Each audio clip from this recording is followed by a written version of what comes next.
চারদিকে নীল সাদার সমুদ্র দেখে মনে হবে আর্জেন্টিনার কোনো এক শহরে সেমির উদযাপনে মেতেছে আর্জেন্টাইনরা, কিন্তু না, শহরটি আমেরিকার আটালান্টা, যা রাতারাতি পরিণত হয়েছে বুয়েন্স আইরেসে।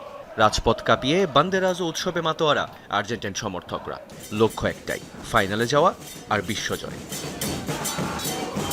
ফাইনালে যেতে হলে ডিফেন্ডিং চ্যাম্পিয়নদের টপকাতে হবে ইংল্যান্ড বাধা। ইংলিশদের শিবিরে আছে তরুণ তুর্কি, যারা নিজেদের প্রমাণ করেছে প্রতিটি ম্যাচে। সেই সাথে দলে আছে 6 গোল নিয়ে গোল্ডেন বুটের দৌড়ে থাকা কেইন ও বেলিংহাম। প্রতিপক্ষ যতই শক্তিশালী হোক না কেন, আর্জেন্টাইন ফ্যানদের দাবি অভিজ্ঞতার পাশাপাশি মাঠের একতাই আলবিসেলেস্তাদের মূল শক্তি।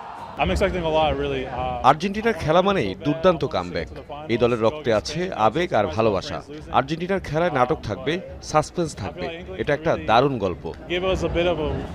স্পেনের লামিন ইয়ামাল থাকতে পারে, কিন্তু আমাদের আছে মেসি। আমাদের এমন একটা দল আছে যারা ঐক্যবদ্ধ। আমাদের লক্ষ্য ফাইনাল।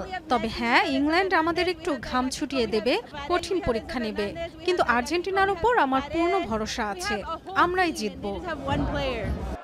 অন্যদিকে ফ্রান্সকে কাঁদিয়ে ফাইনালের টিকিট কেটেছে স্পেন। ইংল্যান্ড অথবা আর্জেন্টিনা যে কোনো এক দলকে পাবে শিরোপার মঞ্চে। ফ্রান্সের বিপক্ষে জয়ের পর ফাইনালে ডিফেন্ডিং চ্যাম্পিয়নকে চাইছে স্পেনের সমর্থকরা। আমি আর্জেন্টিনাকে চাই। আর্জেন্টিনাকে চাওয়ার কারণ হলো আমরা তো ইউরোপিয়ান চ্যাম্পিয়নশিপে ইংল্যান্ডকে আগেই হারিয়েছি। আমার দুর্দান্ত লাগছে। আর্জেন্টিনা, তোমরা কি গ্র্যান্ড ফাইনালে খেলতে চাও না? আমরা তোমাদের দ্বিতীয় স্টার উপহার দিব। অপেক্ষায় আছি, চলো এগিয়ে যাও।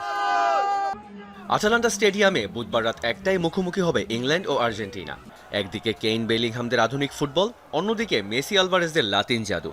আলবিসেলেস্তারা কি পারবে স্বপ্নের ফাইনালে পৌঁছাতে, নাকি থ্রি লায়ন্সরা স্তব্ধ করে দেবে এই নীল সাদার সমুদ্র? রিয়ান রাফতি, যমুনা স্পোর্টস।